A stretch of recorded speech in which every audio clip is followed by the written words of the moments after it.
diretor do seminário, e uma das características do pastor Pedro, tem duas, que eu conheço. Uma, que seria bom se todos os outros pastores tivessem humildade. Não se eleva, não se exalta. E a segunda, se eu estiver errado, ele poderá me corrigir. Por natureza, ele é um apaziguador. Ele é um apaziguador. Tem sempre uma palavra de conforto, de exortação para alguém. E isso, para quem verdadeiramente é pastor, é de grande, mas de imensa importância. Depois, se ele achar por bem, poderá apresentar mais alguma coisa da sua vida. Ele está acompanhado dos seus 2 filhos, vai apresentá-los. A minha oração é que irmãos sejam atentos. Oremos. Deus, nós te pedimos que nesta tarde o Espírito Santo continue usando o teu filho Pedro Kibala. Fatores que impactam os relacionamentos familiares entre pai e filho no Brasil. Eu não estou falando do mundo, mas eu estou olhando pela questão do que nós aqui no Brasil nós temos experimentado e vivido. A primeira questão que veio como índice é a questão da ausência de comunicação efetiva. Você vai falar, mas eu converso com os meus filhos. Não, eu estou falando de comunicação efetiva. Sabe aquela conversa aberta, saudável, que não leva a mal entendidos? Porque às vezes a gente conversa, mas as nossas conversas não chegam a uma comunicação assim, saudável, porque cria, ao invés de aproximação, cria um distanciamento emocional entre pais e filhos. E eu falo disso porque exemplo sou eu. Hoje o meu filho perguntou, pai, nós vamos aonde? Eu falei, vamos para a igreja.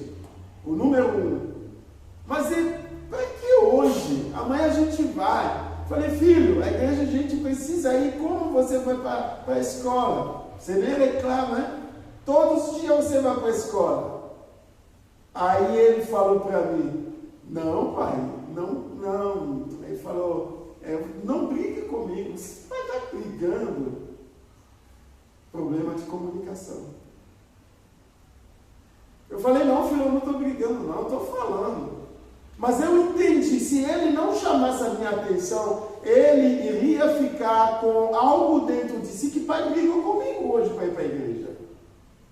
Mas ainda bem que ele se comunicou. Ele falou para mim, pai, está brigando. Eu falei, não estou brigando, estou falando. Só que eu estava falando enfaticamente para dizer, vamos para a igreja. Não, pai, o senhor está brigando comigo. Mas não é briga. O que eu quero dizer? Que quando a comunicação não é bem entendida, se torna algo mal falado, mal pensado, e isso cria um distanciamento emocional entre pais e filhos. Problemas de comunicação podem surgir devido a diferenças que nós temos, gerações diferentes, expectativas divergentes e às vezes essa falta de tempo que a gente tem para se dedicar no diálogo. Esse é o problema que nós vivemos aqui. Você vai questionar, a maioria dos filhos não tem um bom papo com seus pais. A maioria dos pais não tem uma boa conversa com seus filhos. Esse é o primeiro problema. Ontem eu estava ouvindo um jovem de mais ou menos 30 e poucos anos, ele é pastor, e ele contou que ele teve 10 anos de problemas com seu pai, de falta de conversa ao acordo. E eu estou falando de fatores aqui, essa ausência de comunicação efetiva que nós vivemos aqui. Quantos filhos foram saindo da casa dos pais porque ele cria a sua liberdade? Eu não vou mais ficar aqui. O senhor não me entende, o senhor não fala bem comigo, então eu vou me virar, eu vou atrás da minha própria vida. Segundo problema, nós estamos numa sociedade de muitas pressões sociais, pressões culturais. O Brasil é uma sociedade diversa. Nós precisamos ser realistas.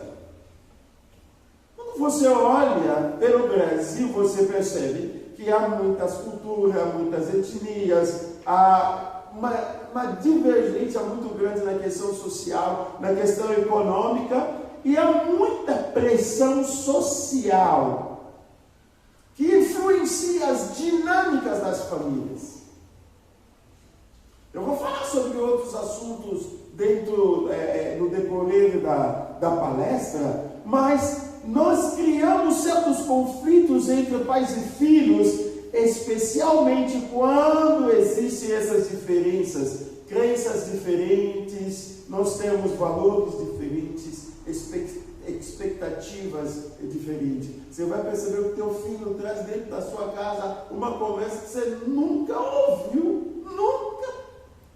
Eu, quando era da sua idade, nunca se falava sobre essa coisa.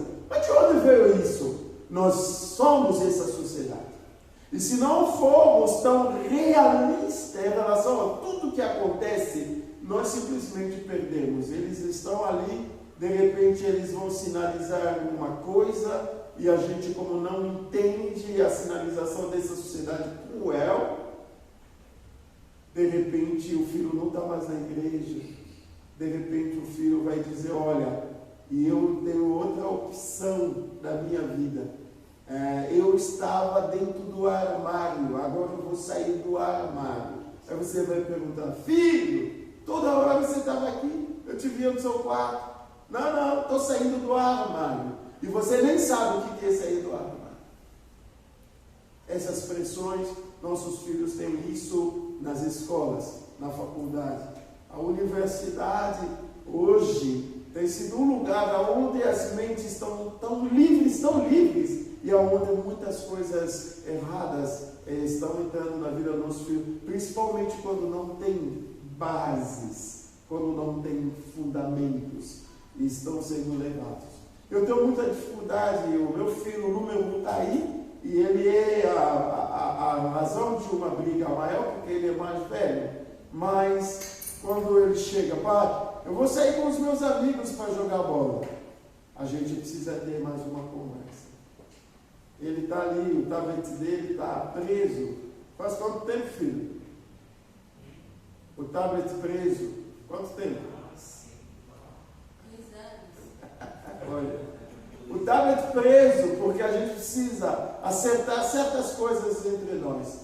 E aí ele insiste, pai, quando é que você vai me devolver o meu tablet? Calma. Eu estou falando de pressões. Nossos filhos são pressionados. Principalmente esses que são tão inocentes, que vêm para a igreja, que não sabem nada de errado do mundo, que não vê essas coisas ali, que acontecem em cada canto do mundo. Eles ficam assim, quando algumas coisas estão sendo faladas lá no meio deles, na linguagem deles, eles ficam assim. Eles querem conhecer, eles querem saber, e ali que está o nosso problema, essas pressões. Cultural. Eu vou falar de uma pressão cultural, namoro. O namoro é uma questão cultural. Vocês já viram na Bíblia escrita namoro cristão? Como deve se namorar? Não tem nada disso na Bíblia.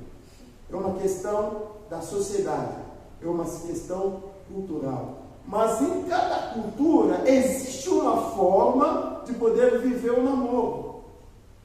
Cada cultura tem um jeito de observar quando o assunto envolve namoro. E a nossa cultura? Nós liberamos nossos filhos, permitimos tudo, eles vão saindo, aí nas esquinas, beijando, lá saindo do shopping, fazendo qualquer coisa, e aí os pais estão ali. Por quê? Porque uma pressão na sociedade E nós não temos uma resposta a dar aos nossos filhos. Não sentamos para conversar. Não explicamos as coisas. Por exemplo, eu já falei para o meu filho, a gente ainda tem muitas conversas, mas já falei para ele, namoro não é para você, porque namoro acontece em certa idade. Porque na idade dele, com 13 anos, tem seus amigos que já falam com muita liberdade esses assuntos. Aí quando eu vou perguntar, e aí? Podemos conversar sobre o papai? Namoro não é para mim. Porque eu quero que ele entenda que namoro é um passo que leva ao noivado, e o noivado é um passo que leva ao casamento. Não são coisas que podem ser levadas de qualquer jeito. A gente não precisa ensinar os nossos filhos a namorar, porque a sociedade é assim. Nós destruímos os nossos filhos. Nós destruímos, por exemplo, a questão do amor verdadeiro, que ele precisa carregar até o dia do seu casamento. Entendendo que é um valor que eu não perdi. Enquanto eu ainda era jovem, eu soube preservar tanto a mim mesmo, como ao valor de sentimentos, de afeições, que são coisas importantes, que aquela mulher pela primeira vez, quando o ouvir de um homem dizer, eu te amo, aquela mulher vai dizer, poxa, a primeira pessoa que me disse, eu te amo, foi meu pai.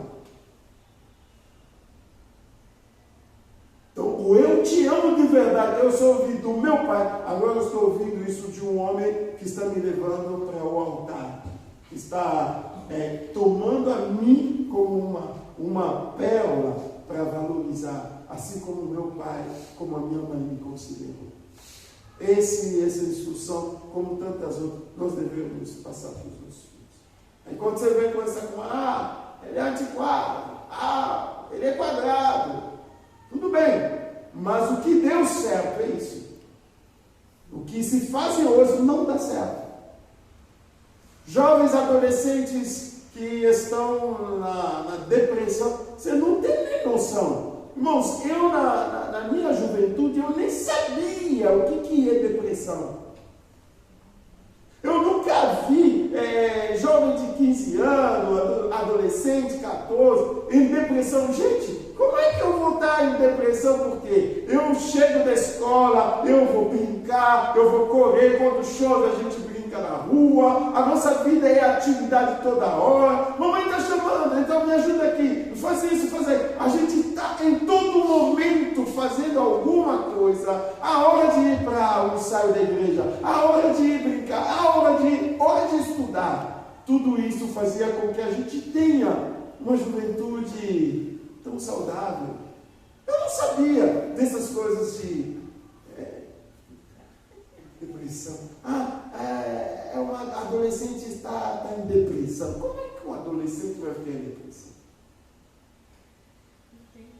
Mas é a nossa sociedade e as pressões da vida. Nossos filhos ficam trancados na televisão, no celular, ficam trancados nas coisas que não trazem bênção na vida deles. E pelo contrário, destruindo a cada dia. E eu converso, troco ideia com eles, e nós estamos na fase de fazer agenda. Eles estão começando a fazer a sua agenda. Tem que ter uma agenda. Como é que vai ser o seu dia hoje? Eu vou para a escola, quando eu voltar você faz o quê? Aí eu vou fazer isso, vou fazer aquilo, vou fazer o meu dever de casa, vou arrumar isso, vou arrumar aquilo, e eu vou dormir. Mas que hora que você vai assistir televisão? Que hora você vai estudar? Equilíbrio entre essas coisas. Porque se não houver isso, vem da escola, ele já vai para o quarto, fica na televisão até anoitecer. Que tipo de gente nós vamos estar criando? A terceira questão que foi colocado é as mudanças no modelo familiar. As mudanças. Essas coisas que estou falando para quem que é pai de antigamente vai dizer, mas isso aí nunca aconteceu na nossa época. A sociedade mudou, e mudou muito. Hoje nós temos mudanças significativas no modelo tradicional de família aqui no Brasil. Então nós temos um aumento de famílias monoparentais, nós temos pais divorciados, famílias reconstituídas, mães ou pais solteiros. São mudanças. Hoje as pessoas dizem, eu preciso amar para casar. Mas o meu pai me ensinou que não precisa amar para casar. O amor nasce e se desenvolve com o passar do tempo que você vive juntos. Por isso os nossos pais não tinham nem essa coisa de, vai divorciar, não. Nem passava pela cabeça deles. Por isso a maioria deles tem o quê? 50 anos, 60 anos de casado. Você acha que a sua mãe que tem 80 anos, 60 anos de casado, ela era boba? Não. Porque ela soube explorar aquilo que se chama amor de verdade. Sabendo que pode haver dificuldade, problema, luta, mas ela está ali, firme. E muitas dessas mulheres levaram, inclusive, os seus homens a conhecer Jesus. Falo da minha mãe, que foi pilar para que o meu pai viesse a conhecer o Salvador.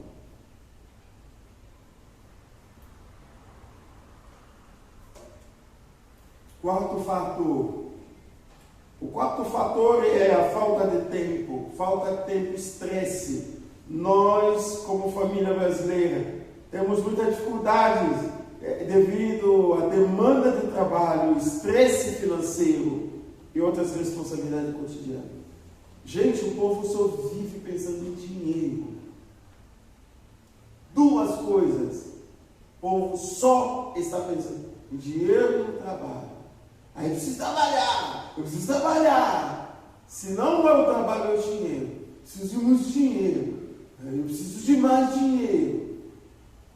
E muitas das vezes não tem mais tempo para a família.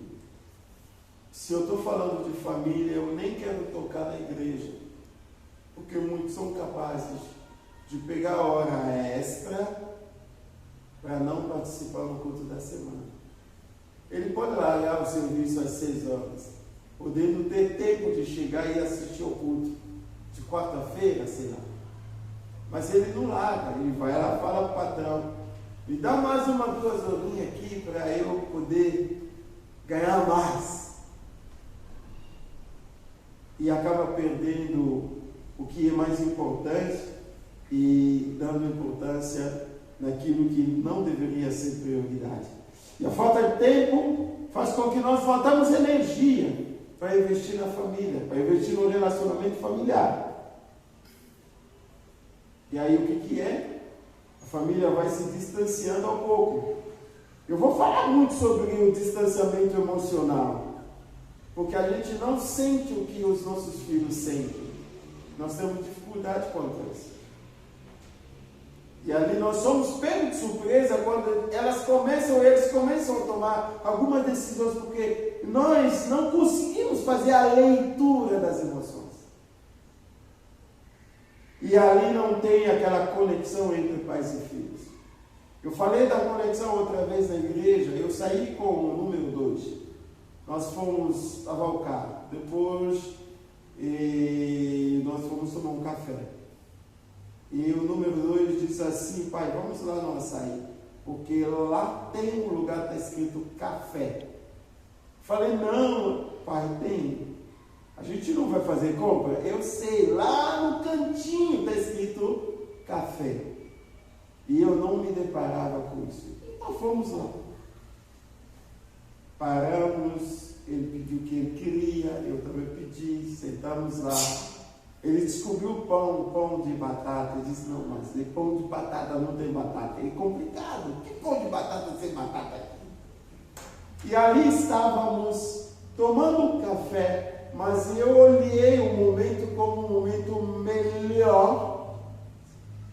melhor para mim e para ele, porque eu percebi que havia uma conexão entre nós. Uma conexão emocional. E ali, quando saímos de lá, ele já foi falar para o número 1 para dizer, opa, papai me levou no café, mas você não sabe, o pão de batata. O pão de batata onde não tem batata. Você precisa experimentar o pão de batata. E hoje, quando estávamos vindo, e ele até falou, pai, eu achava que a gente ia parar primeiro no açaí para tomar um café, para ele comer também pão de batata, porque ele... Aí eu falei, não, vamos para a igreja, depois a gente vê todas essas questões. O que eu quero dizer?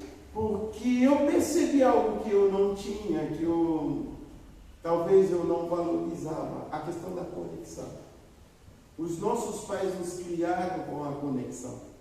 Nós não estamos conseguindo lidar com isso com os nossos filhos.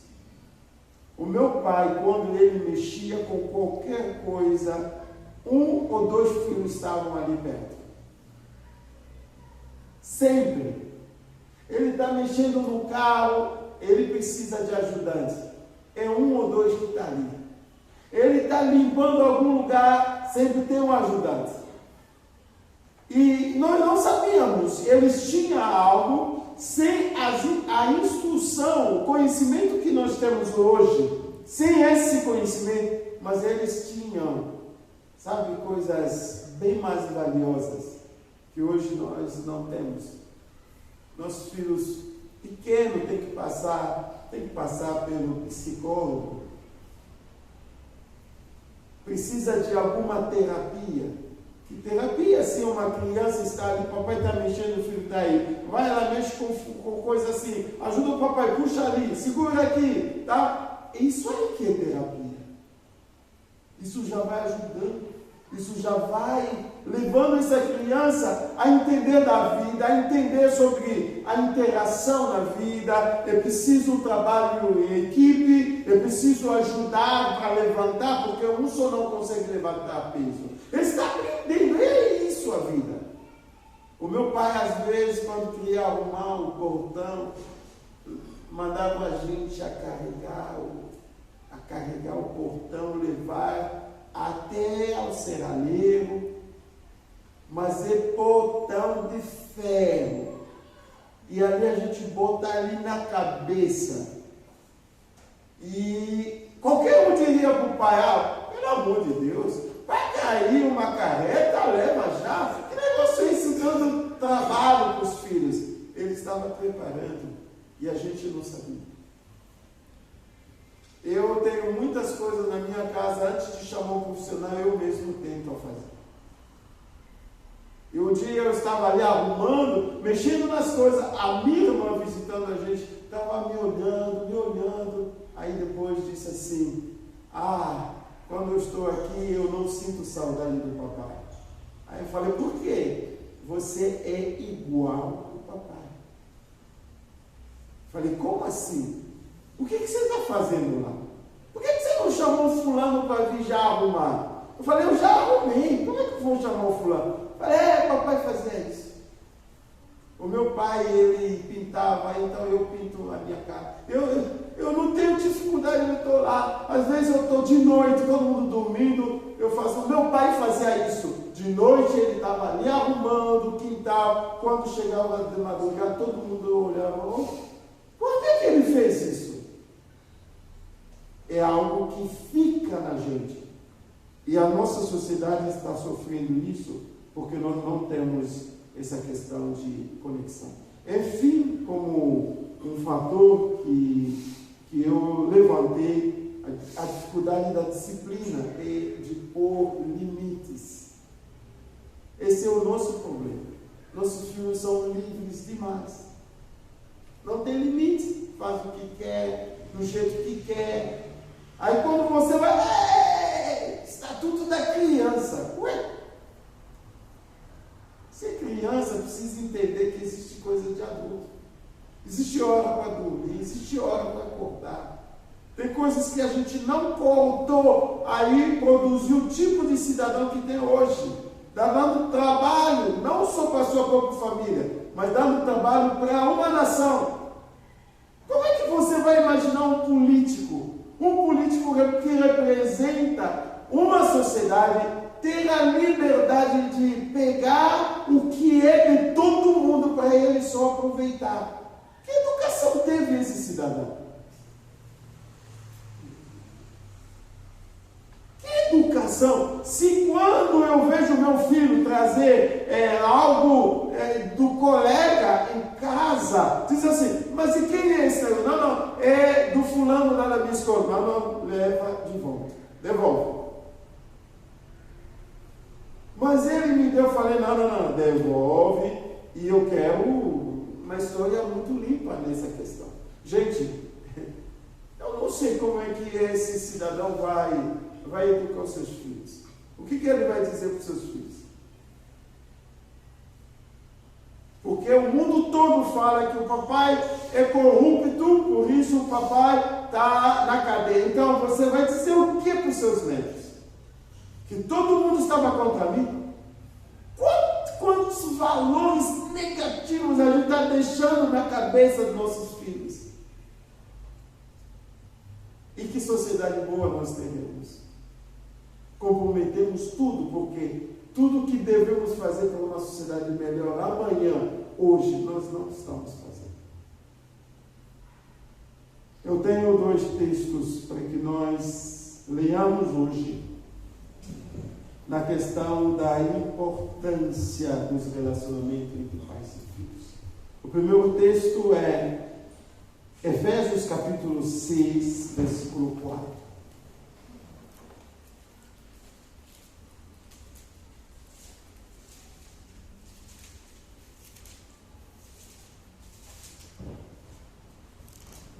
E vocês pais não provoquem os seus filhos a ira, mas tratem de criá-los na disciplina e na admoestação do Senhor. Qualquer ideia que esse texto está colocando diante de nós, pais, não provoquem seus filhos, sendo duros demais com eles. Tratem de segurá-los pela mão para guiá-los no caminho do Senhor. Não precisa você ser tão duro se você não mostrar o caminho. Mas o que o apóstolo Paulo nos ensina nesse trecho? Paulo direciona as suas palavras diretamente aos pais. E esse versículo faz parte de um trecho final da epístola de Paulo aos Efésios, em que ele vai começar a dar instruções práticas sobre o relacionamento e responsabilidade dentro da família, dentro da comunidade cristã. Anteriormente, Paulo falou sobre deveres dos maridos, ele falou sobre deveres das esposas, bem como dos filhos e pais. Aqui ele se concentra especificamente nos pais, em sua responsabilidade de criar e educar os seus filhos. E vós, pais, Paulo direciona a sua mensagem aos pais. E ele reconhece sua função primordial na educação e na criação dos filhos. Cabe a mim, cabe a você, pai, educar os seus filhos. A escola não educa os seus filhos. A educação é você. A criação dos filhos é você. Sou eu, pai. Então Paulo diz assim, olha, e vós, pais, direcionando a sua mensagem reto aos seus pais. E essa responsabilidade não se limita apenas aos pais biológicos, mas também pais adotivos têm essa responsabilidade. Pais espirituais. Quando eu falo de pais espirituais, eu estou olhando você que está discipulando alguém, que talvez hoje também não existe. Eu sou daquela época que quando alguém se convertia, sempre tem uma outra pessoa ao lado para poder caminhar junto. Há muitas coisas que o meu pai não me ensinou em casa, mas o meu pai na fé que me ensinou. o meu pai espiritual, como a gente chamava. E ele tinha sempre, sabe, aquele cuidado de poder ler a Bíblia comigo. Toda semana nós tínhamos um dia para a leitura da Bíblia. E ele me deixava deveres para fazer, leitura para fazer na semana. Então, para mim, eu tinha figura de pai, o meu pai, mas também eu tinha figura de pai, aquele meu irmão Cristo. Ele faleceu há alguns anos atrás, mas os laços que se criaram, e eu estava um dia em casa, a viúva me ligou e disse assim: a filha do falecido sempre ouve falar de você, mas você nunca tirou um tempo para conversar. Ela já cresceu, agora você pode conversar com ela. Olha o impacto disso. Então ali eu me senti na responsabilidade de um cuidar espiritual, como o pai dela cuidou de mim. Ela está longe, eu não pude estar junto, mas vira e mexe, quando tem alguma ajuda, eu preciso mandar para dizer: pega isso, compra o material da escola, pega isso, use por aquilo que você precisa.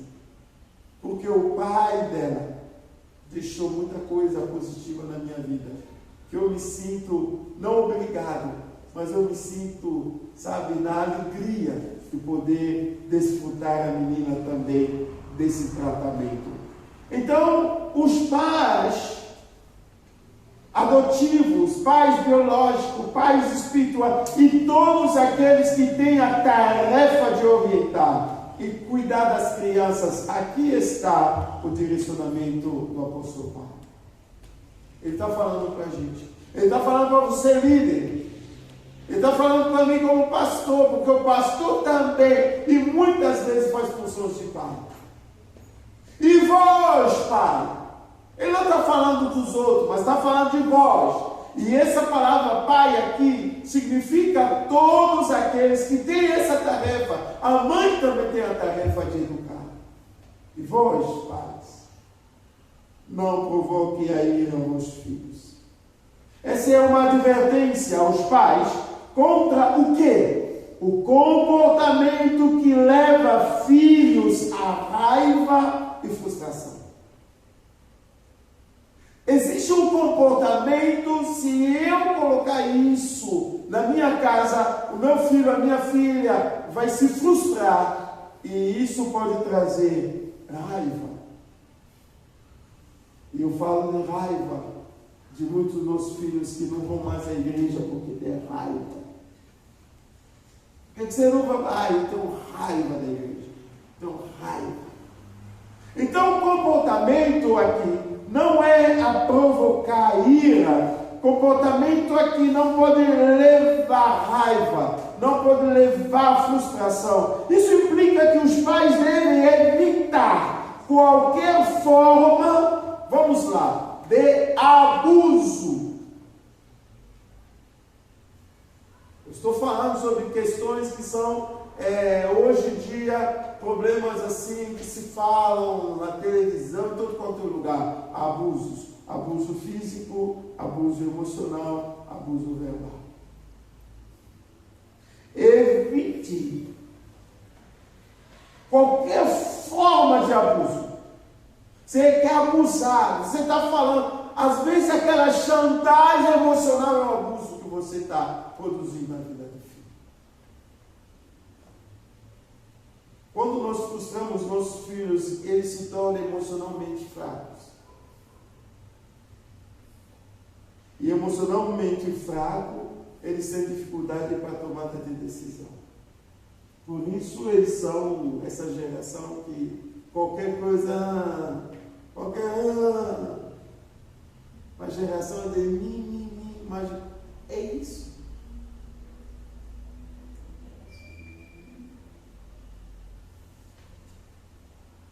Você não pode falar, não pode falar. Por que eu não posso falar? Porque para mim eu apanhei para ser o homem que eu sou. Mas nunca eu fiquei com raiva do meu pai. Quando meu pai me disciplinou, nunca eu fiquei, eu estou com raiva. Não, nunca. Era normal. Porque isso ajudava. Agora, o que eu quero colocar aqui? A questão de abusos. Quando abusamos fisicamente, emocionalmente, abuso pela palavra, saiba o que você está falando para o filho. Tem coisas que você fala, mas está plantando semente. Um dia isso vai estourar. Pais que sempre falam negativamente aos seus filhos. Você não presta. Eu sabia que você não ia dar certo mesmo. Ué, seu filho, seu filho, ele te pertence. Você não poderia ser assim com ele. Você está minando a emoção do filho. Você está minando o coração do seu filho. Quando nós não temos uma atenção, a falta de atenção, o tratamento injusto entre filhos, isso provoca ira. Os filhos têm a mania de dizer: papai ama mais ele do que a mim.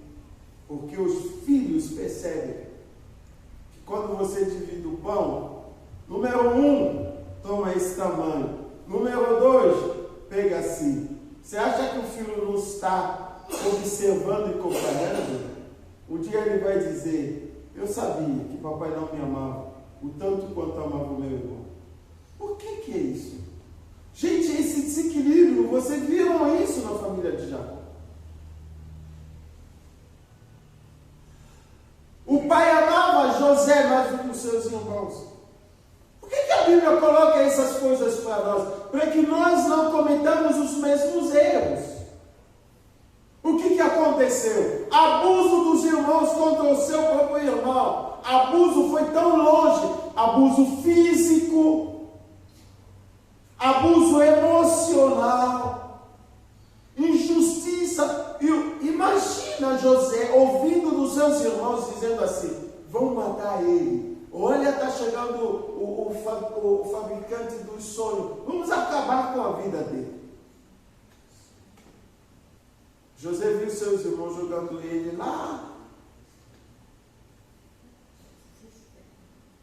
naquela cisterna. José viu. São meus irmãos que estão fazendo isso comigo.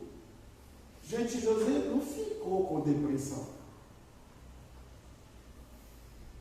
A Bíblia fala, José ficou com muita depressão. Que o que aconteceu? Não. Será que não existia depressão naquela época? Mas você consegue perceber que nós não somos educados do mesmo jeito.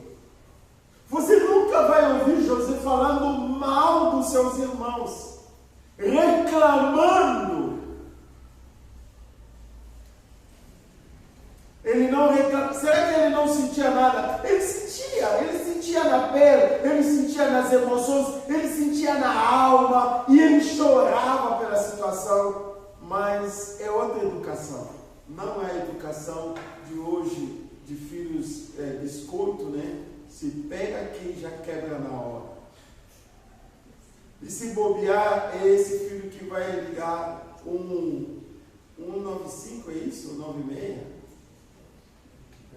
A emergência, qual que é? A polícia. O 90. Poxa, o filho chamou o 90. Essa é a educação dos filhos de agora. Em vez disso, os pais devem ser amorosos. Os pais devem ser pacientes. Os pais devem ser respeitosos em sua interação com seus filhos. Não abusem dos seus filhos. Eu já tive caso de tratar de um jovem que foi abusado pelos próprios pais. Abuso físico. E que trauma esse jovem carregava. Nunca teve figura de pai. Eu só percebia que no dia dos pais ele trazia a gravata para mim. Eu perguntava, mas o Senhor representa o pai também?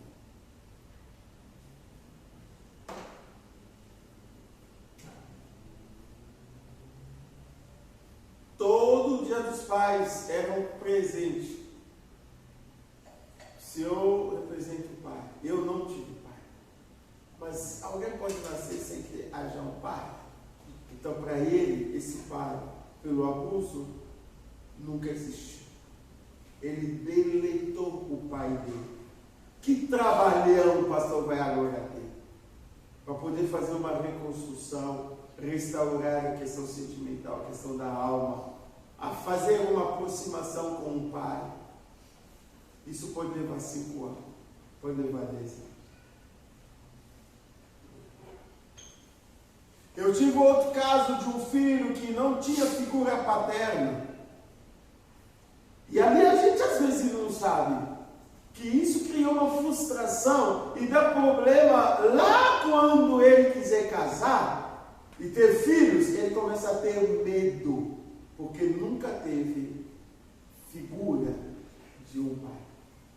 O pai largou quando ele tinha 3 anos.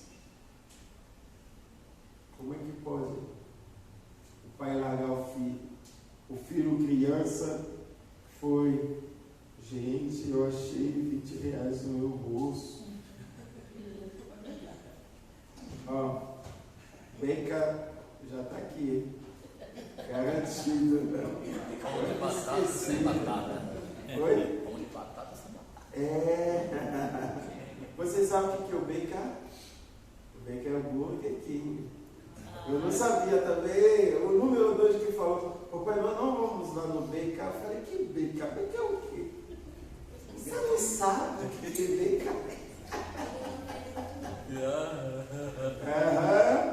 Aí eu falei, ô gente, caramba, eu lavei a calça, passei a calça, não sentia, eu tinha os vintão aí.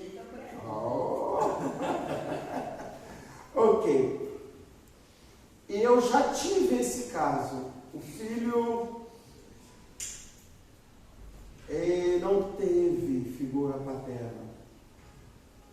Quando chegou para casar, ele desenvolveu medo em relação à responsabilidade de tornar-se pai. Porque ele não viu o pai. Ele não viu o pai. Ele não viu o pai que chora junto, que joga bola, que corre. Não viu isso. Aí como é que vai ser? Eu vou ser pai. Como é que eu vou cuidar? Eu. Por isso há muitas pessoas que não fazem filho. Não é porque não querem. Porque às vezes existe uma trauma. Esse negócio de pastorear é complicado, viu? Eu tive uma menina com a mesma situação. Então, uma menina que não tem figura de pai, não tem ideia de paternidade, e um menino que não tem ideia de paternidade, agora vão casar. Como é que vai ficar? Porque na casa do menino era a mãe que era mãe e pai, e na casa da menina era a mãe que era mãe e pai. E ali é o pastor que deve cuidar, para a gente reconstruir essa questão, para poder levar a alegria no coração deles a desejarem experimentar essa vida de pai. Quando a mulher ficou grávida, ele ficou perdido. Eu acho que eu fui um dos primeiros a saber que a mulher estava grávida. Eu tive que fazer acompanhamento pastoral e de gravidez. Então eu tinha um dia que eu fazia acompanhamento dos grávidos. O homem que estava grávido e a mulher que estava grávida, para poder entender as emoções, as mudanças das coisas que ocorrem no momento e ajudar eles a construir uma vida melhor. Mas aí eu louvo a Deus, porque eles têm sido um dos melhores pais que eu possa dizer para esse tempo. Como cuidam bem dos seus filhos. Você vê que o pai provocou a ira do filho, abusou do filho, abandonou a família. Isso teve uma consequência no futuro na vida dos filhos.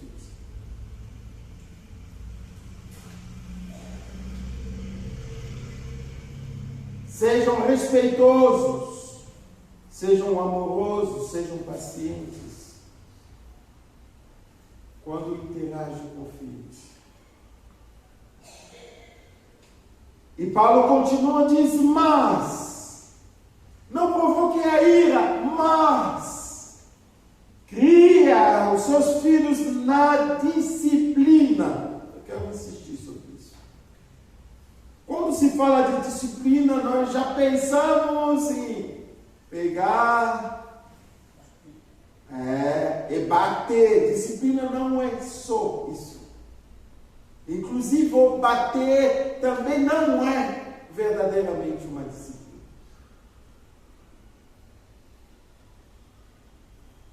Às vezes nós batemos sem amor. Aí você deixa a mão da criança toda. Olha o relato de um filho que já agora, na idade assim avançada, com um problema na mão, e quando você pergunta, por que a tua mão está desse jeito? Quando eu era criança, o meu pai me bateu. Não foi a disciplina, como a Bíblia fala. Não é assim. Paulo enfatiza a importância da disciplina na educação dos filhos. A disciplina envolve o quê? Primeiro, instrução.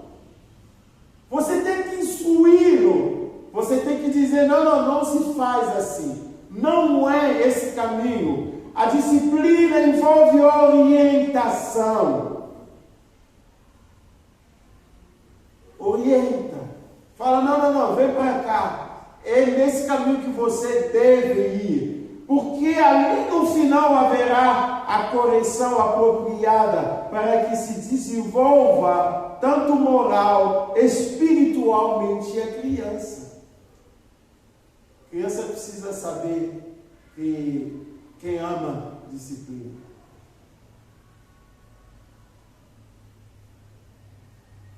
Essa disciplina deve ser exercida com sabedoria. Essa disciplina deve ser exercida com amor. Deve ser exercida com consistência, visando o crescimento e a formação do caráter do filho. Eu estou fazendo isso porque eu quero o caráter de um filho que não fala palavrão, que não rouba, que não seja desonesta, que não faça coisas erradas. Então eu fiz isso, por isso aqui eu estou colocando as regras. Mas é criar na disciplina e também na admoestação do Senhor. Além da disciplina, os pais são instruídos a educar seus filhos na admoestação do Senhor. Isso vai implicar o quê? Ensinar os filhos princípios, valores de um cristão. Ensina, orienta a terem um relacionamento pessoal com Deus. Isso é admoestar. Filho, vem cá. Não é só o momento da gente com Deus, mas você precisa ter o seu momento com Deus. Quando a gente perde o tempo de orar junto, aí o número 1 fala, pai, eu já estou indo, estou atrasado. Eu pergunto, você já fez a sua oração? Estou fazendo agora. Eu não deixo que vai andando fazendo, não. Senta, falar com Deus. Pode ser 30 segundos, pode ser 1 minuto, mas é para desenvolver essa intimidade. Eles já sabem que existe um Deus que ouve, que fala com a gente, que ouve a gente também quando fala. Então, para concluir, Paulo, nesse versículo, destaca a importância do papel dos pais na educação, na criação dos filhos. Pai, vocês são exortados a não provocarem ira a seus filhos, mas a criá-los com disciplina, instrução, que estão enraizadas na administração do Senhor. Essa abordagem é com amor, paciência, correção, transmissão de ensinamento, de valores, para que cresçam na direção e a uma vida que seja agradável a Deus e também que seja uma vida que abençoe a sociedade. Agora pensa comigo sobre o papel dos pais como modelo. Esse texto precisa me levar a entender que eu tenho a responsabilidade de ser modelo de comportamento, modelo de caráter para os meus filhos. Modelo de comportamento, modelo de caráter para os meus filhos.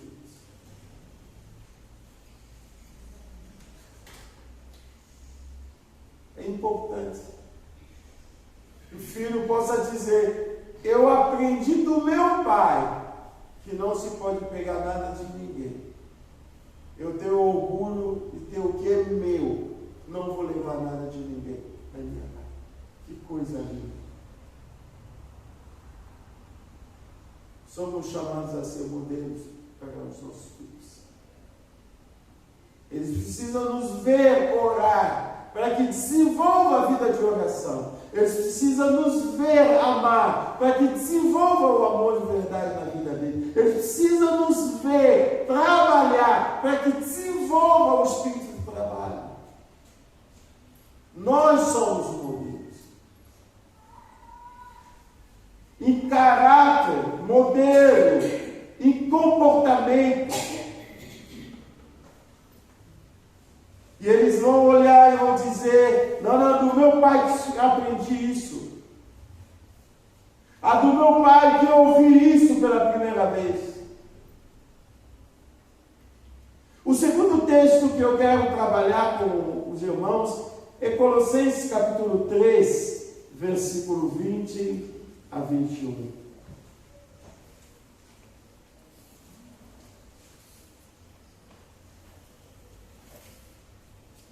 Colossenses capítulo 3, versículo 20 a 21. Filhos, em tudo obedeçam a seus pais. Pena que tem poucos filhos aqui.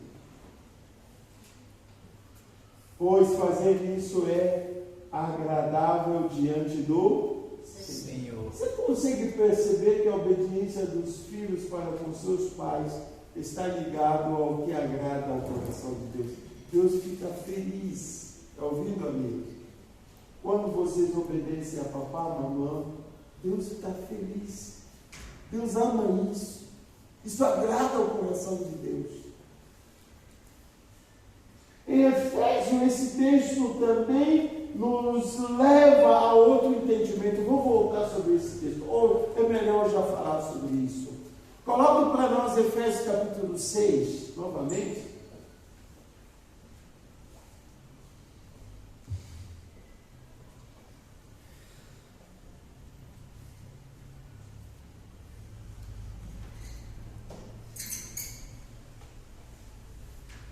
Filho, obedeçam a seus pais no Senhor. Ok? Pois isto é justo. Obedecer aos pais no Senhor. Não é acaso que essa palavra no Senhor está bem ali. No Senhor significa que eu vou obedecer aos meus pais dentro do padrão do Senhor, dentro do ensino, da compreensão da palavra do Senhor. O que eu quero dizer? Um pai pode chegar a dizer ao seu filho: filho, pega aquele negócio aí, traz para o papai. No Senhor está errado. Se o filho não fizer isso, ele não está sendo amaldiçoado. Pelo contrário, Deus vai abençoar o filho, porque ele deixou de fazer coisa errada. Porque no Senhor, isso não condiz. Isso não é justo. O papai Papai, não é justo no Senhor eu fazer isso. Mamãe, não é justo no Senhor eu fazer isso. Quantas mães levaram seus filhos, as suas filhas, por exemplo, da prostituição? Filha, faz isso, a gente tem dinheiro. Tá? Não, Senhor, eu não vou fazer. Não, Senhor, não é justo. Continue, verso 2. Honre seu pai, sua mãe, e o primeiro mandamento com promessa. Vamos lá. Qual a promessa? Verso 3. Para que tudo corra bem com você e você tenha uma longa vida sobre a terra. Para que tudo corra bem. Isso tem a ver com o quê? Êxito, sucesso, progresso, avanço. Os filhos realmente que têm essa segunda característica que a Bíblia fala, são filhos que têm a sua vida evoluindo bem. Eu vou explicar para que nós entendamos melhor. Pois esse segundo princípio não é simplesmente para cristão. Esse segundo princípio é para todo mundo. Por isso você vai ver um filho que não é conhecedor da palavra de Deus, pai que não é, mas um filho que honra os seus pais, ele vai ter uma vida bem-sucedida. Ele vai ter uma longa vida sobre a terra. Volta ao versículo 2, que eu quero explicar algo aqui. Honre seu pai e sua mãe, que é o primeiro mandamento. Aqui não tem condição. No primeiro versículo, obedeça aos seus pais no Senhor. Mas aqui, honra seu pai e a sua mãe. Ponto final. O que isso significa? Ah, mas o meu pai é um bêbado. Honra ele, é seu pai. Ah, mas o meu pai não estudou como eu. Honra ele, é seu pai. A questão de honra não envolve nenhum adjetivo, Ah, o meu pai nunca estudou. Você precisa honrá-lo. Mas o meu pai, ele bebe muito, ele faz xixi na roupa. É seu pai, você vai honrá-lo. É aqui que muitos caem por não viver uma vida longa, por não ter uma vida bem-sucedida. Por quê? Porque quando ele se converteu, o pai era bêbado, diz, esse pai aí, olha a vida dele. Vai queimar o meu filho. Está queimando a minha ficha. Você é chamado a honrar. O pai bêbado honra. O pai que não conhece a Deus honra ele. Ele não precisa estar na igreja para você honrá-lo. Mas o meu pai não é crente. Honra o seu pai.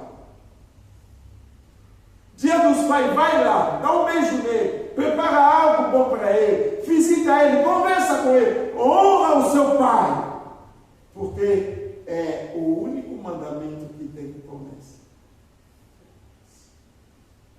Amém? Amém.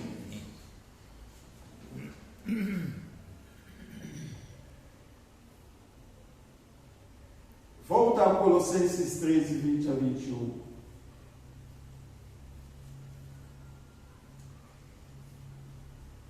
Filhos, em tudo, obedeçam aos seus pais. Aqui a Bíblia não diz, escolha algumas coisas para obedecer e as outras não. Em tudo. Eu falo muitas vezes no número 2, quando o papai manda você fazer alguma coisa, você precisa se sentir honrado e correr para fazer. Gostar de fazer isso porque papai pediu, mamãe pediu.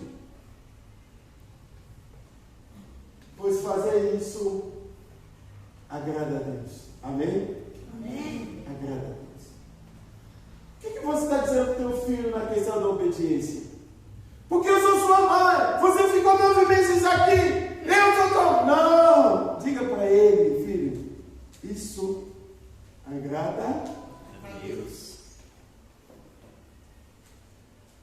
Versículo 21. Pais, não irritem os seus filhos para que eles não fiquem desanimados. Nós já falamos sobre essa questão. Mas o que eu quero colocar aqui nesse trecho da palavra é o amor e o respeito. A Bíblia ensina que o amor e o respeito mútuo são fundamentais nos relacionamentos familiares.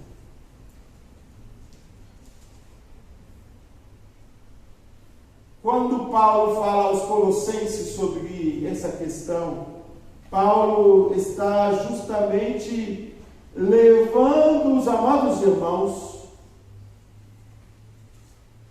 à comunicação aberta, ao respeito, à compreensão mútua entre pais e filhos.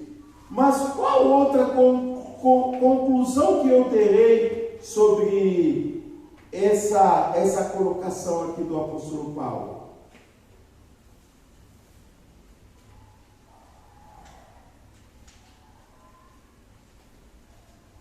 Obedecei em tudo a vossos pais. O contexto do texto em si faz parte da epístola em que Paulo está tratando de questões relacionadas à vida da família. Vocês são cristãos, têm que viver de acordo com a nova vida. Você não pode viver de qualquer jeito. Então fale para os filhos que relacionamento entre pais e filho está na base da obediência e do respeito. Obedecem tudo a vossos pais. Filhos, ele está incentivando a obediência. E a obediência envolve submissão. Obediência envolve respeito por parte dos filhos em todas as áreas da vida. O dever do filho é sempre honrar o seu pai. Sempre honrar. Sempre. Honrar, obedecer àquela autoridade parental, patriarcal, paternal, reconhecendo a sabedoria do pai, reconhecendo a responsabilidade dos pais na sua orientação, ouve quando eles estão falando, acata ao conselho deles. Isso agrada a Deus. É uma atitude que agrada ao coração de Deus. Os filhos demonstram sua devoção a Deus por meio da obediência aos seus pais. É aqui que eu falo, um filho obediente ao seu pai já está até adorando ao Senhor.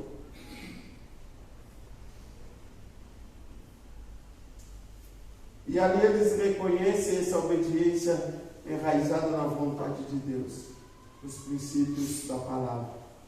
Pais, não irritem os seus filhos. Não irritem.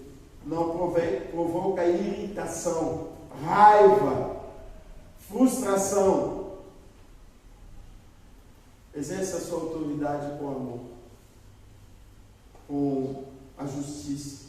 Evite, que nós já falamos, abusos, favoritismos ou qualquer outro tipo de tratamento injusto.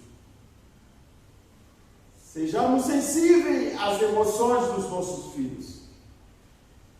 Cultivamos um ambiente de amor, de paciência, de compreensão, para que eles não fiquem desanimados, porque a irritação, o desrespeito por nossa parte pode desmotivar os nossos filhos. Quando o pai age de maneira opressiva, não vai encorajar, mas vai desencorajar o filho, vai desmotivar. O filho vai te desrespeitar. Como aplicar esses princípios de relacionamento pais e filhos no nosso dia a dia? Nós lemos 2 textos de base. Eu expliquei esses textos, eu tentei, inclusive, explicar da forma bem mais simples, para que nós entendamos. E agora, na prática? Me dê pelo menos algumas dicas de como eu vivo isso. Primeiro, que a comunicação seja baseada no amor e na empatia. Comunicação dentro da família precisa ter a base no amor, precisa ter a base na empatia. Você precisa entender a dor do outro, sentir o que o próximo está sentindo.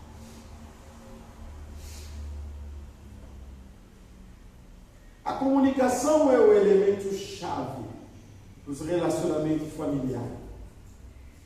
Para criar um ambiente de amor, um ambiente de empatia, é importante que os pais estejam dispostos a ouvir seus filhos, a expressar suas preocupações de maneira amorosa. É muito importante. Eu gosto muito, às vezes, dos meus pequenos, que quando eles querem algo e você vai e diz, olha, mas isso aí, o valor está meio salgado. Diz, não, pai, pode pegar qualquer um que me serve e que tenha um preço melhor. Uma vez nós fomos no Burger King,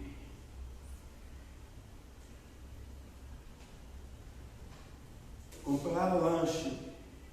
Fazia tempo que eu não passava mais naqueles lugares, mas os preços estão bem lá para cima. E eu me assustei pelos preços. Não é que os meninos falaram para mim, eu acho que não dá para voltar mais aqui, está muito caro. E chegamos em casa, pagamos tão caro, chegamos em casa, um lanche não veio junto.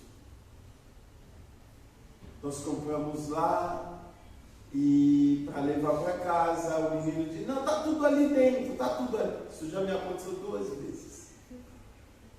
E aí eu já tenho pelo menos uma pequena conclusão. Eu não concluí ainda, mas eu tenho uma pequena conclusão, que às vezes esse pessoal não tem boa índole no que faz. Por que sempre devem o esquecer? Eu peguei também. Já aconteceu com você, né? 2 vezes. Comigo também 2 vezes.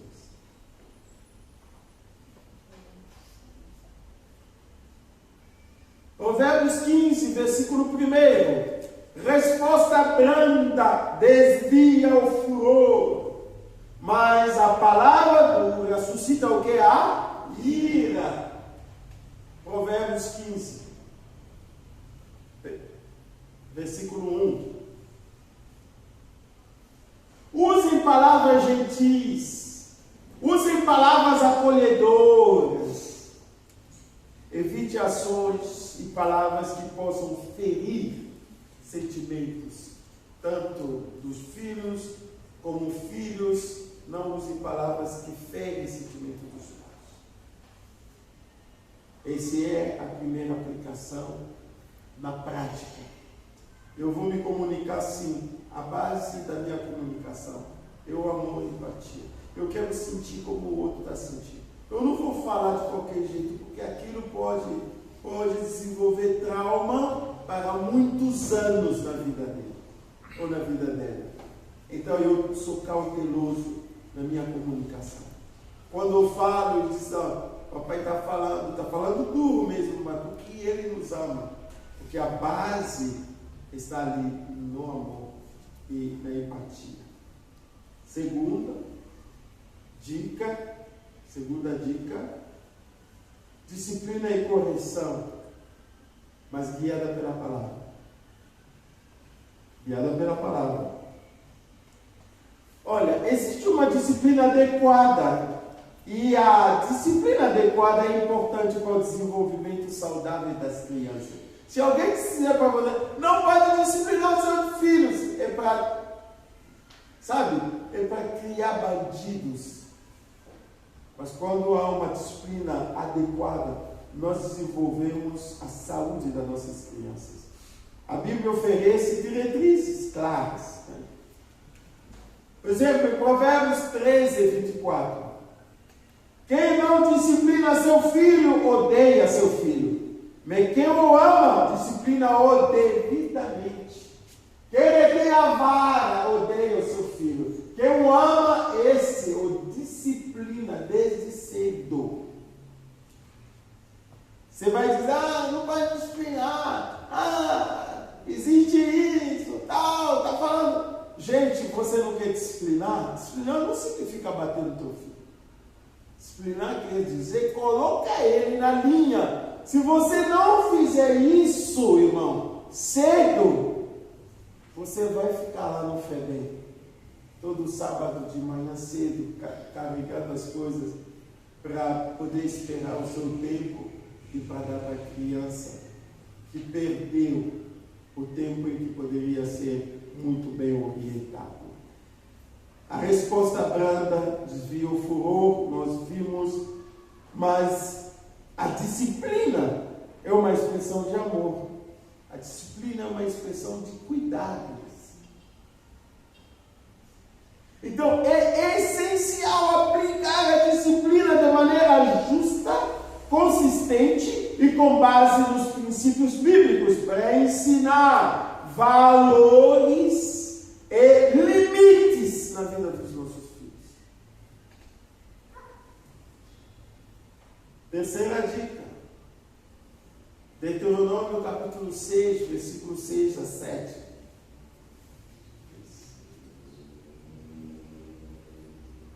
Deuteronômio capítulo 6, versículo 6 a 7.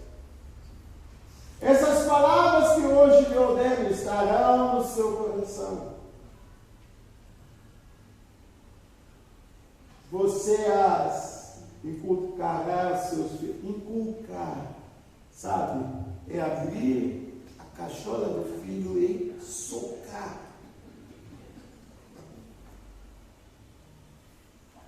Mas o papai já falou. Precisa me ouvir de novo. E delas falará quando estiver sentado em sua casa, andando pelo caminho, ao deitar-se, ao levantar. A gente faz isso? Não. Mas é preciso aplicar. O papai é chato. Sim, a Bíblia disse para eu falar dessas coisas quando você está sentado em casa, quando você está andando no caminho, quando você está deitado. Eu preciso falar essas coisas. Quando Deus disse isso é porque na pedagogia existe uma lei que se chama lei da repetição. O que é simplesmente repetida fica gravada com muita facilidade. Amém? Amém. Você percebe que a palavra de Deus está cheia de sabedoria. Repete isso, fala de novo. Mas esse menino não ouve. Fala de novo. Na repetição, ele vai gravar, vai ficar. Começa a ficar aqui na cabeça, como você é uma mulher de oração, um pai de oração, um homem de oração. O que vai acontecer depois? Vai começar a descer, bem devagarzinho, até aqui, no coração do nosso filho. Princípios. A Bíblia é a fonte de ensinamentos espirituais, ensinamentos morais, você vai encontrar na Bíblia. Então, no relacionamento entre pais e filhos, é essencial ensinar, é transmitir valores. A sociedade está sendo o que ela é hoje, porque não tem valores. Muito pode, por sua eficácia, a súplica do justo. Orem uns pelos outros. E essa oração pode se desenvolver o culto no lar. Eu tenho uma responsabilidade, por exemplo, na manhã, antes de ir para a escola, ter um momento de orar. Mas a minha esposa tem a sua responsabilidade antes de dormir, porque naquela hora eu não estou em casa. Eu estou no seminário, estou na igreja, Então, ela lá antes de dormir, precisa ter um momento aí de compartilhar um pouco, ler um texto bíblico. Gente, parece nada, né? Mas quando fizer isso, em 20 anos, você vai ter um homem que pelo menos vai ter valores a preservar. Vai dizer, eu não posso fazer isso, porque na minha casa nós não aprendemos isso. Que Deus abençoe a todos. Amém. E está a minha singela contribuição nessa palestra.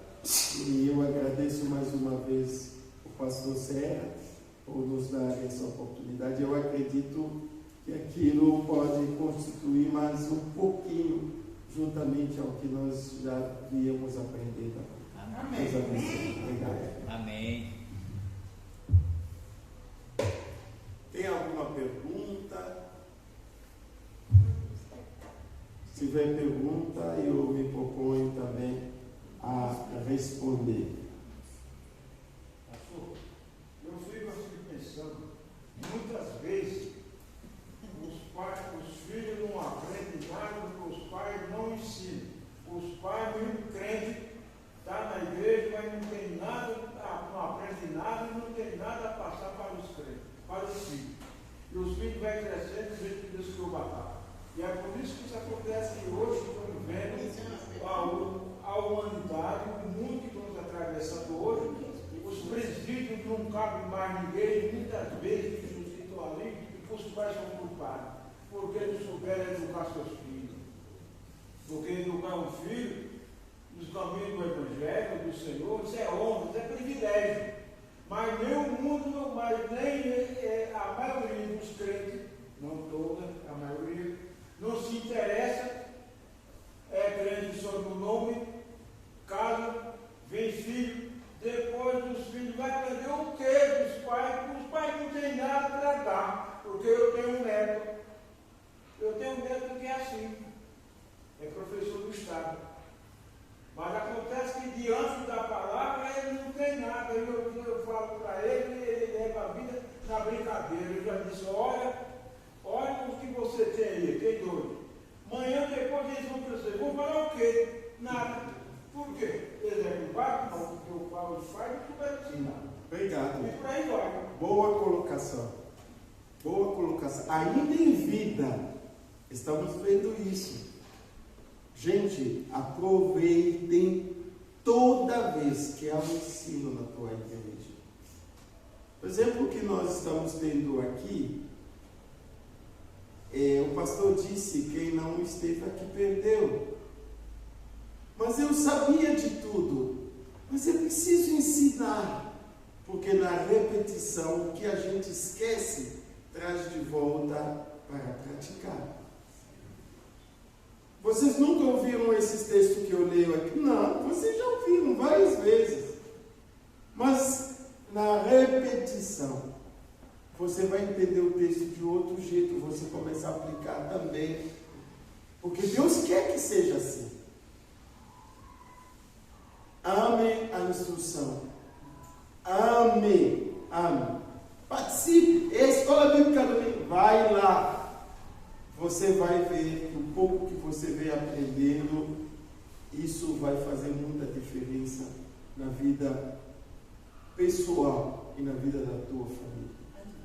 Amém. Pastor Sérgio. A minha pergunta é a seguinte: como o irmão vê a necessidade ou obrigatoriedade do pai ou da mãe de ir ao filho e pedir perdão por uma falha, por um erro, por uma negligência? Eu acredito que isso também é uma maneira de você passar valores ao seu filho, para que o filho entenda o valor do perdão. Nós temos isso, já me aconteceu, de eu errar e chamar os meninos e dizer, olha, papai quer pedir perdão. Uma vez nos aconteceu, eu e a minha esposa, nós nos exaltamos. Quando ela veio me pedir perdão, e ela também me disse que eu já pedi perdão para os nossos filhos. Talvez eles não saibam a grandeza daquilo, mas lá em casa o perdão é um ingrediente que não falta. Pai, você não está se diminuindo quando você fala para o seu filho, me perdoe, meu filho. Pelo contrário, você está se enaltecendo na vida do filho. O filho passa a compreender a questão de que o meu pai também é humano, ele reconhece, e ali você constrói na vida do seu filho valores, que eu estou falando. Valores. Gente, eu tive uma ovelha que nunca pedia perdão. Ele nunca pedia perdão. Ele já até a mim lesou, mas nunca me pediu perdão. Eu sempre ia para pedir perdão. Às vezes eu sentava e dizia, gente, vocês estão meio assim comigo? Me perdoe. Mas ele nunca. Na casa dele, ele sempre tinha razão em tudo e nunca, quando lesava a esposa ou os filhos, nunca pedia perdão. Mas grandes chantagistas. Sabe quem você desenvolve? Filhos hipócritas. E o filho vai carregar também aquelas atitudes do pai. Orgulho. O filho vai se achar cheio de si. E isso que nós temos que banir. O pastor pegou pesado, hein? Na pergunta. Mas pais, nós devemos também pedir perdão aos nossos filhos. Quando nós erramos, vamos pedir perdão. Eu uma vez, o meu menino pedia um tênis. Cadê o tempo de comprar o tênis para ele? Uma chuteira. Pai, mas amanhã a gente vai jogar bola. Não consegui. E eu percebi que eu estou errado. Cheguei, eu disse ao filho, me perdoe. Não, pai, não tem problema não. Depois compra. E eu fico em paz e ele também. Ele passa a me entender. É isso que eu acredito que nós devemos desenvolver. Obrigado, pastor. Mais alguma pergunta? Eu só queria contar uma coisa. Sempre quando as minhas filhas eram pequenas, eu falava assim para elas assim, errar é humano, perdoar é divino. Eu sempre usava essa frase com elas. E as minhas filhas, quando, por exemplo, às vezes eu estava brava com elas me cobravam, falavam, mãe, errar é humano, perdoar é divino. Elas sempre usavam essa frase. E hoje eu vejo que as minhas netas, que são maiores, né, que o meu netinho, eles falam, é sempre falando, vó, ou mãe, errar é humano, perdoar é divino. Então, tipo assim, a gente ensina para os nossos filhos, mas a gente também tem que ser exemplo para os nossos filhos, né? Porque eu vejo que quando você não quer estar bravo com o seu filho, ela sempre usava a mesma frase que eu sempre usei com ela, né? Eu vejo que nós pais temos que ser pais, avós, nós temos que ser exemplo dentro da nossa casa, para que a palavra, principalmente a palavra de Deus, igual o irmão falou, a gente tem que ser exemplo, né? Em tudo que a gente faz, honestidade, fidelidade, em tudo. Porque os nossos filhos, eles cobram. Meu netinho, às vezes eu estou em casa, meu netinho, eu tenho 3 anos ainda. Ele fala assim, você vai para a igreja? Eu vou. Ele sempre vai, às vezes eu vou para casa da minha mãe, ele fala, você está indo para a igreja? Eu vou. Ele sempre fala para mim. E meu netinho tem 3 anos, ele sempre fala para mim, você está indo para a igreja, né, vó? Porque ele vê sempre eu saindo falando para minha filha que eu vou para a igreja. Então sempre ele tem 3 aninhos e ele sempre está observando a gente. Às vezes ele pensa que os pequenininhos não nos observam e ele nos observa. Falou tudo. Você falou tudo. Agora pensa comigo. Se você ensina versículos bíblicos, como isso seria? É pouco às vezes. Nós quando vamos à escola, eu fazia muito com o número 1, muito com ele. Sempre nós tínhamos versículos bíblicos para citar no meio do caminho. Aí eu dizia, Salmo 23, o Senhor é meu pastor e nada me faltará. A criança repetia isso. Gente, hoje, eu ainda falando disso, está vendo como isso se volta? Isso está voltando para mim. É um pouco que vai construindo um homem de Deus. E se nós não fizermos isso, o conselho já veio aqui. Do seu viver, ainda vivo, você vai ver as faltas que você reproduziu por não poder semear na vida do filho, na vida do neto. Porque às vezes a gente não tem o que dar porque nós não temos. Então agora que nós estamos distribuindo de graça, você não veio para ouvir. Deveria estar aqui, ouvindo um pouco, para alinhar a nossa maneira de corrigir os nossos filhos. E aí, mais tarde, lá na frente, os pais vão chorar pelos filhos. Por que vai chorar? Porque não soube educar ele no caminho que devia. Ensina a criança. Pai não ensina.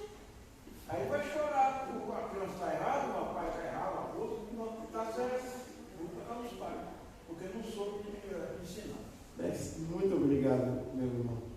Bom, Pastor, e quando a gente fala assim com o filho, que eu sempre fazia isso com minha filha, vamos para a igreja, eu não quero ir para a igreja, e eu trazia ela chorando assim mesmo, mas eu trazia ela para a escola bíblica, e à noite a mesma coisa, ela, eu não quero, você está me obrigando a ir para a igreja. Às vezes eu ficava meio mal assim, mas eu falava, você vai comigo.